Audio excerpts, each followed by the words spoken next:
Bill of exchange. तो bill of exchange basically होता क्या है, पहले तो ये देख लेते हैं। बिल ऑफ एक्सचेंज एक क्रेडिट इंस्ट्रूमेंट होता है। क्रेडिट इंस्ट्रूमेंट क्या होता है कि जब भी कोई आपकी जो बेसिकली ट्रांजैक्शन होती है वो क्रेडिट पे हो, किस पे हो, क्रेडिट पे, ठीक है। तो आपकी कैश से लेना देना ना हो, क्रेडिट के मामला हो, तो वो आपकी क्रेडिट इंस्ट्रूमेंट कहलाता है, ठीक है। तो बिल ऑफ एक्सचेंज भी एक क्रेडिट इंस्ट्रूमेंट की काइंड से, ठीक है। तो यहाँ पर हम बात करते हैं बिल ऑफ एक्सचेंज बेसिकली एक अनकंडीशनल ऑर्डर है जो राइटिंग फॉर्म के अंदर होता है। किसके अंदर, राइटिंग फॉर्म में होता है, ठीक है। तो आप यहाँ पर होते क्या है, पर्सन्स होते हैं। एक होता है सेलर्स, ठीक है, दूसरा होता है आपका कौन, परचेजर या बायर भी कह सकते हैं इसको आप, ठीक है। एक हो गया आपका सेलर और दूसरा हो गया बायर। अब ये जो दोनों हैं, इन दोनों का क्या अमल दखल होता है, ठीक है। सेलर क्या करता है, इसको गुड सेल्स करता है। मिसाल के तौर पे हमने कहा 10,000 की गुड्स इसने सेल्स की है परचेजर को, ठीक है। सेल्स की, इसने परचेज कर ली। अब जाहिर सी बात है ये इसको क्या करेगा, पेमेंट करेगा। बट ये कह रहा है कि मेरे पास कैश नहीं है, ठीक है, नो कैश। अब जब कैश नहीं है तो फिर क्या करें, जब कैश नहीं है तो जाहिर सी बात है उसको फिर कोई ना कोई प्रूफ देना होगा जिसकी बिना पे।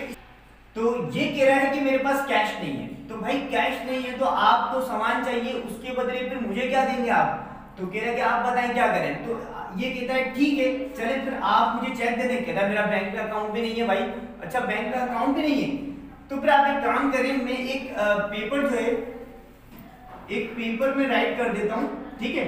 तो ये पेपर में जो राइट कर देता हूं उसका नाम है बिल ऑफ एक्सचेंज, ठीक है। इसको मैं राइट कर लेता हूं। इसको राइट करने के बाद मैं इसके ऊपर एक राइटिंग फॉर्म के अंदर लिख देता हूं कि 10,000 रुपीज मैंने, अच्छा 10,000 रुपीज मुझे, मैंने जो है इसको सामान दिया है 10,000 का। अब मुझे ये जो परचेजर है ये मुझे पेमेंट करेगा। अच्छा कब करेगा, ये इससे मैं पूछूंगा। ये कहेगा भाई मैंने आपको 2 मंथ बाद पेमेंट करनी है। कितनी, 2 मंथ बाद, 2 मंथ बाद मैं आपको पेमेंट करूंगा। तो मैं वो जो 2 मंथ की बाद की जो डेट है वो मैं इस पे एंटर कर दूंगा। एग्जाम्पल फॉर मतलब है कि भाई ये मुझे 10 दिसंबर को मतलब जो है ना पैसे देगा, ठीक है, 10 दिसंबर को पैसे देगा। तो अब मैं 10 दिसंबर को पैसे देगा मैंने इस पे लिख लिया भाई, ठीक है। अब मेरे पास प्रूफ आ गया, क्या आ गया, नहीं, अभी मेरे पास ये तो मैंने लिखा है ना, ठीक है। तो अब क्या करें, इसको जो मैं है इसके पास भेजता हूं, परचेजर के पास। मतलब सेलर जो है बेसिकली ये क्या करेगा, परचेजर के पास भेजेगा। तो परचेजर इसके ऊपर क्या करेगा, साइन कर देगा यहां पे, ठीक है। तो एक फॉर्म में साइन कर देगा यहां पर, एक साइड पे, यहां पे जैसे चेक पे सिग्नेचर होता है, सिग्नेचर कर देगा। जब सिग्नेचर कर देगा उसके बाद फिर ये दोबारा इसको सेंड कर देगा, तो ये इसके पास फिर आ जाएगा। तो ये पेपर अब इसके पास जो है प्रूफ के साथ आ गया कि भाई इसने सिग्नेचर कर दिया, किसने, अच्छा सेलर जो है उसको एक और नाम दे देते हैं, बनाने वाला मतलब ड्रॉर, ठीक है। और परचेजर जो है उसको हम कह देते हैं ड्रॉइंग, ठीक है। तो बेसिकली सेलर ने ये बनाया है, ड्रॉइंग ने साइन किया है, क्योंकि ड्रॉइंग को पैसे पेमेंट अदा करनी है, इस वजह से ड्रॉइंग ने साइन कर दिया। अब इसके पास प्रूफ हो गया, ये जो मतलब है कि पेमेंट है ये 10 तारीख को, 10 दिसंबर को अमाउंट मिलेगी, सिग्नेचर इसने यहां पे कर दिया। तो ये इसके पास प्रूफ आ गया, किसके पास, सेलर के पास प्रूफ आ गया, जिसको हम दूसरा नाम देते हैं ड्रॉर, ठीक है। अब होगा क्या कि भाई 2 मंथ बाद इसको पेमेंट मिल जाएगी। अब इस दौरान अगर इसको किसी मतलब पैसों की जरूरत होती है तो फिर क्या करेंगे, तो फिर ये क्या करेगा, लेट सपोज एक हम तीसरा बंदा क्रिएट कर लेते हैं। तीसरा बंदा जो क्रिएट करते हैं उसका हम नाम रख देते हैं पे, ठीक है। ये हम दरमियान में कर देते हैं इसको पे, ठीक है।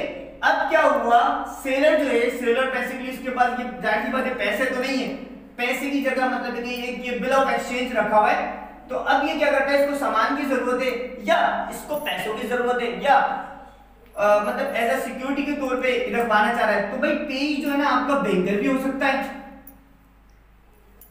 बैंक वाला भी हो सकता है, ठीक है, या कोई और बिजनेसमैन भी हो सकता है जिससे कोई प्रोडक्ट खरीदी जाए, ठीक है। अब ये कहता है कि लेट्स सपोज पहले हम बिजनेस के पास जाते हैं, तो ये कहता है कि भाई मुझे कोई प्रोडक्ट चाहिए बट मेरे पास पैसे नहीं है, मुझे जो है इस शख्स से, मतलब है कि जैसे ये हम कह देते हैं जो परचेजर है उससे मुझे पैसे लेने हैं, कोई भी उसका नाम हो, ठीक है, तो इस शख्स से मुझे पैसे लेने हैं और इस डेट को 10 दिसंबर को मुझे पेमेंट दे देगा। तो मेरे पास ये प्रूफ है, ठीक है, तो मेरे पास प्रूफ है। अब क्या करें हम, तो वो प्रूफ में जो है ना ये कहेगा ठीक है, मतलब जो बिजनेसमैन होगा इसके साथ बिजनेसमैन हम कर देते हैं, बैंक हम बाद में बात करते हैं। तो ये क्या करूंगा, मैं इसको दे दूंगा और ये इसके बदले मुझे प्रोडक्ट दे देगा।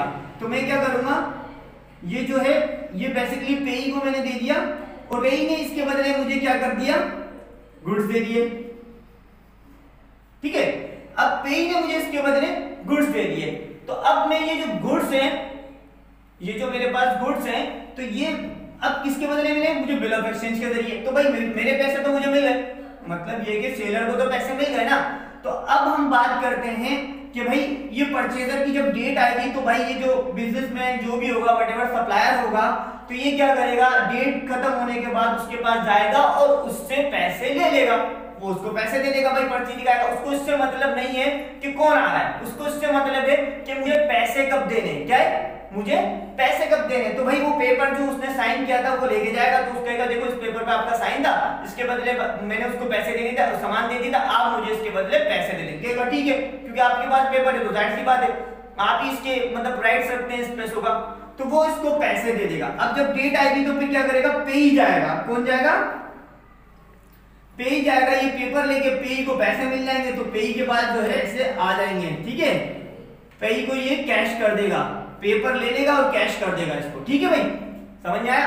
अच्छा अब हम बात करते हैं, चले ये हो गया। अगर इसकी जगह पे बैंक होता तो बैंक मतलब बैंक के पास हम क्या करते हैं, एज अ सिक्योरिटी के तौर पे बैंक के पास अक्सर हम क्या करते हैं, बैंक कहता है बैंक ओपन क्यों है, क्योंकि बैंक अक्सर लोगों का पैसा सेव करता है, मतलब है कि लोगों की जो रिस्क है, रिस्क बहुत ज्यादा है, पैसे घर पे रखना रिस्क होता है, तो बैंक कहता है कोई भी आपके पास चीज है, पैसे हैं, कैश है, कुछ भी मतलब कोई पेपर्स हैं, कोई गोल्ड है, कोई भी ऐसा सिक्योरिटी के तौर पे आप हमारे पास रखवा सकते हैं, तो बैंक के पास रखवा सकते हैं। बिल ऑफ एक्सचेंज ऐसा मेरे पास से अगर चोरी हो गया तो जाहिर सी बात है जिसके पास होगा वही पैसे वसूल करेगा।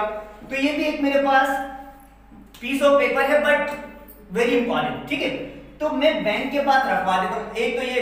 अच्छा जब बैंक के पास मैं रखवा दूंगा तो बैंक क्या करेगा, बैंक जो है इसको अपने पास रख लेगा at the date of the, मतलब जो सिग्नेचर किया हुआ था जिस डेट के पेमेंट मिलनी थी, तो बैंक अब जाएगा। अब उसको जो सेलर हो उसको टेंशन नहीं, अब सेलर जो है अपनी जगह पे सुकून से बैठा रहेगा, ठीक है।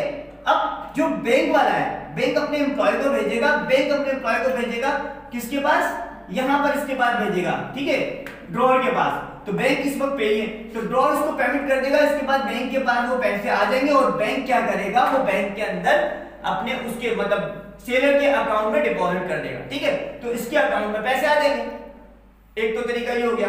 दूसरा ये कि अब इसको जो है सेलर को ऑन द स्पॉट पेमेंट चाहिए, मतलब अभी चाहिए पेमेंट, ठीक है। जैसे बिजनेसमैन के सप्लायर के पास गया था, उसने सप्लायर ऐसा मतलब ले ली थी बिल ऑफ एक्सचेंज के जरिए। अब बैंकर के पास जा रहा था, बैंक को बोला भाई मुझे पैसे चाहिए, बट बैंक जो है वो ऐसे पैसे नहीं देगा। बैंक क्या करेगा, बैंक कहेगा ठीक है 10,000 रुपए पे मतलब है कि पर annum जो इसके कुछ चार्जेस होते हैं तो वो काटेगा। तो पर annum से मुराद ये कि भाई 1,000 रुपए चार्जेस है इसके सालाना, मतलब कि 10,000 रुपए सालाना। तो मगर ये साल की तो बात नहीं कर रहे हैं हम, तो बात कर रहे हैं 2 मंथ में। 2 मंथ में जो पेमेंट मिल जाएगी तो फिर क्या चार्जेस होंगे, तो हम वो उसको मल्टीप्लाई करेंगे 12 से, और सीधी सी बात ये कि हम अपना एक चार्जेस निकाल लेंगे, बैंक मतलब जो है अपना चार्जेस निकाल लेगा, तो बैंक उसके चार्जेस काट लेगा। फॉर एग्जांपल मतलब कि जो है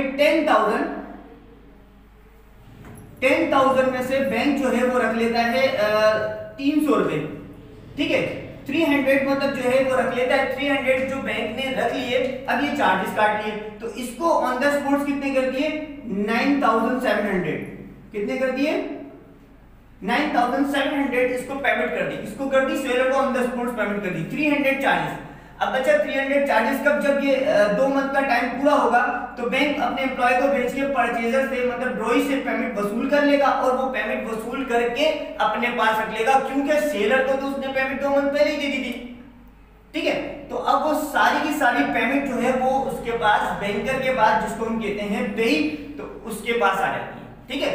तो बेसिकली आपको बिल ऑफ एक्सचेंज का टॉपिक यकीनन समझ में आ गया होगा, ठीक है। तो कुछ बातें हैं इसके अंदर ये। अच्छा, एक और बात ये कि बिल ऑफ एक्सचेंज जो है अब तो मार्केट में प्रिंटेड भी मिल जाते हैं। प्रिंटेड मतलब है कि बने बनाए आपको बनाने की जरूरत भी नहीं पड़ती, उसमें सब लिखा होता है, ठीक है। जिस तरह चेकबुक होती है प्रिंटेड, इस तरह ये भी प्रिंटेड होते हैं। क्लियर? और उसके बाद मजीद ये कि आप जो है समझ गए होंगे, ठीक है। तो चलो, Thanks for watching. For more videos, subscribe, like and share our channel. First, Al Yusuf Academy. Second,